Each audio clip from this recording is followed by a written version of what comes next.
Hello, friends. It's Chapo. So, question will always be, with what lens are you watching the news? Let's say you just got home from work, you get through the door, you turn on the TV, and that's what you see. What would you assume is the most major threat on the world stage? Anybody, just call it out. You don't have to raise your hand. Definitely Russia. Definitely Russia. That's confident. I like it. Who says Russia? Anybody agree with her? Hands? Okay, great. Who else? China. Stop yelling at me, but China is a good answer. Anybody? Who else? China? North Korea? North Korea. Any North Korea takers? And, Venezuela.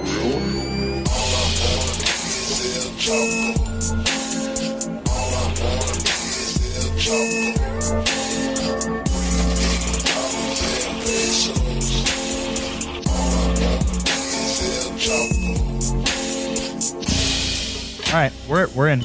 Ready to go? Yeah. Diarrhea medicine. Okay. Yeah, let's kick it off. Hey, everybody. It's Chapo coming to you.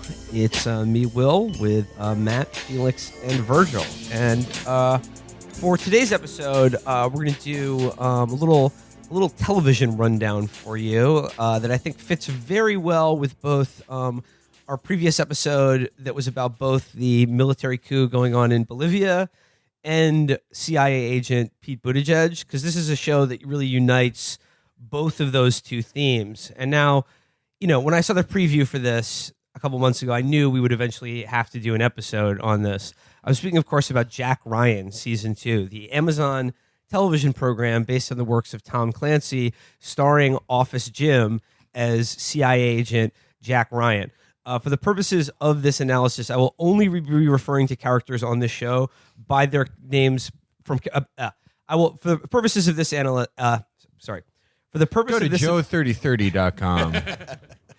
for the purpose of this episode, I will only be referring to characters based on their names of their characters on other TV shows. So, Right. Office Jim, that is Jack Ryan. I'll call him Office Jack, maybe, but it's interesting because just this week we saw a whole bunch of clips promoting the show from Office Jim, where he said things like, obviously, I knew that they had dedicated their lives to the idea of the agency, but when you actually meet them, these people are a much more diverse group than you would imagine, a much more apolitical group than you would imagine, which is really refreshing. I think the idea of caring about the country in a bigger, more idealistic way rather than a political way. I just thought it was really important to do a show that could, you know, demonstrate to everyone like how apolitical, heroic, and admirable CIA agents are. Yes, he said that if people knew what the CIA does for them, they would be thanking them every day. So let's get another color for the flag for Spook Lives Matter. But the other interesting thing about the Office Jim connection to this, I don't know, how shall I put this, nauseating propaganda for our imperial state is that were it not for this utter dolt, there might not be a Chapo Trap House. That's true. We owe a lot to the weird operator career turn that Office Jim took after being on that show. That's right. After John Krasinski's star turn as Office Jim, we were all hired as food tasters for him, and that's how we met. And we bonded over a similar interest in politics. But yes, it was reviewing his movie he made with Michael Bay about the Benghazi soldiers who were betrayed by Barsacco Crumbo and Hillary Clinton. That was the genesis. That was like I guess monolith. what happened with him is he wanted to not be he didn't want to be typecast as a goofy office guy. No, he wanted to. He's an interesting case study, John Krasinski. He's like a Chris Pratt type because it's very similar. Right, NBC sitcom where they're like an affable, goofy, kind of punchy guy. Right. And then they get roided out and become operators. Well, right. I think it's like the actor version. Look, we've met this guy. He's like a nerdy Jewish guy who doesn't go to movie theaters anymore because he was eating beans while watching Cars 2. Some black teenagers noticed it and made a fool out of him. And he's become a huge Zionist because he needs like an established tough brand to be tough by proxy through.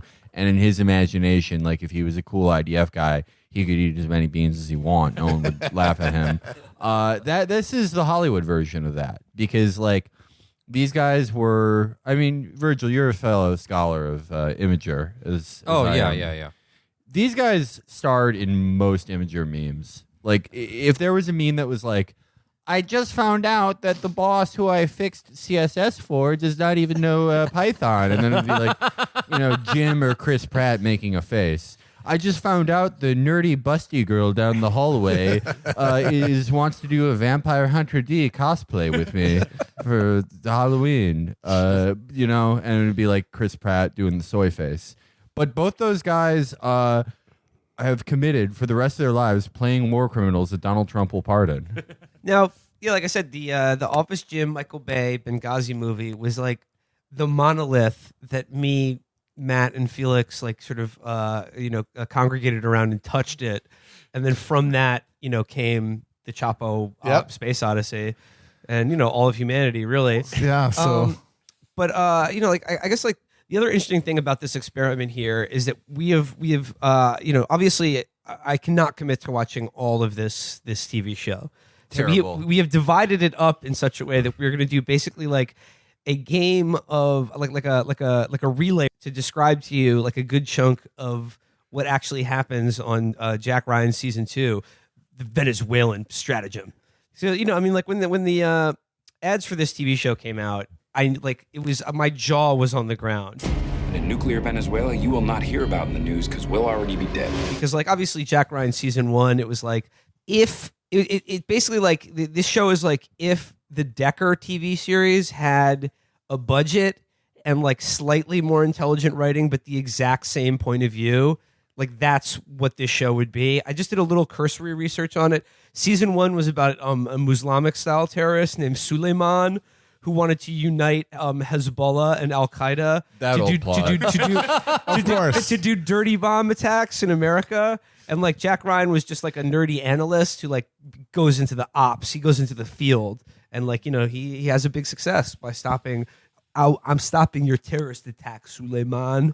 There was a B plot where Jack Ryan kept having to take the president to the hospital to get his stomach pumped because he swallowed too much cum while praying Islamically to a man's dick. I have not seen any of season 1, so like we've done this in such a way that it's going to be like a realistic. I am actually the only one who has anything like close to a coherent understanding of the plot of this show because I watched the first episode. And we've divided it up where like each of us has watched one episode. yeah. So I'm gonna kick it off. Basically, the least coherent way. Yeah. But Makes sense I'm of gonna it. kick it. I'm the linchpin here. That like I will fill in for you. Like hopefully the puzzle piece that will fit in to like help you understand what's actually going on. You're the only one who's seen a complete narrative product. Yeah, exactly. Let's just dive into this. And I'm like, having not seen season 1, this is episode 1. This is my summary review of episode 1. Season 2 of Jack Ryan, The Caracas Connection. Okay, so it opens and just real quick though, the opening credit title sequence of this show is very interesting because it basically sort of juxtaposes pleasant Americana images and then like sort of morphs them into like dangerous, scary things. Like there's at one scene, there's like a baseball, and then like the other half of the screen, it turns into a hand grenade. I'm obsessed with the opening sequence of this because I think it is peak like example of what a dumb person would think was smart. Because it's every shot is like, what if Congress was a gun? Well, that's what if stocks were the mountains of Afghanistan? Yeah. right. Well, that's like Tom Clancy's specialty. Yeah. Like Tom Clancy's specialty is that like a bunch of cool, emotionless operators are just out there in the world protecting Americans, doing the bullshit they do that doesn't matter. Like he has pure contempt for just like what supposedly like the freedom that his cool operators are defending. Like that was the first commercial for Splinter Cell was just an idiot, weak child saying like a good night prayer while Sam Fisher kills people. Oh, I remember Right, that. yeah, Yes. yeah. And it was Oh. like, well, that was like very early mid 2000s where it was like, yo, what if there was a child saying a prayer while there was like a fucking gunfight? It's like, now that would I be lay a me crazy down to juxtaposition. sleep, and then somebody's getting garroted Yeah, behind them. Sam Fisher just snaps a guy's neck. Yes. That was like high art in 2004. Okay, so that's the odd opening credit sequence. But okay, the show begins, like the text spits out on the bottom of the screen, South China Sea. It's like, a fishing boat, like a dad and his son, just like simple fisher people in the South China Sea. In the distance, explosion is heard, and what appears to be some sort of missile launch is happening from a like giant container ship in the middle of the ocean. Cut from there to we are now 24 hours later in Moscow, and Detective Bunk Moreland, again, that's the name of his character as far as I'm concerned. Detective Bunk Moreland is a CIA guy, on an op in Moscow, meeting up with a source, right, or an asset of the CIA. In a hotel room, who's like a Russian general who he's like debriefing or whatever, but he's also being tailed by two people.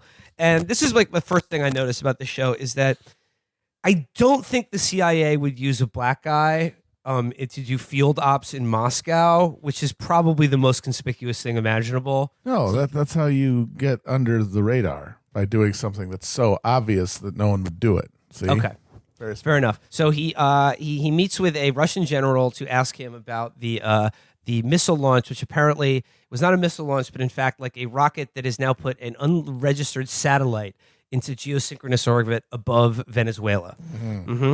Then he has a heart attack. Don't know what that was really about. I thought he was like sweating and huffing, and I thought we were going to find out he was poisoned by polonium, but no, it's just heart disease. Weird. Okay.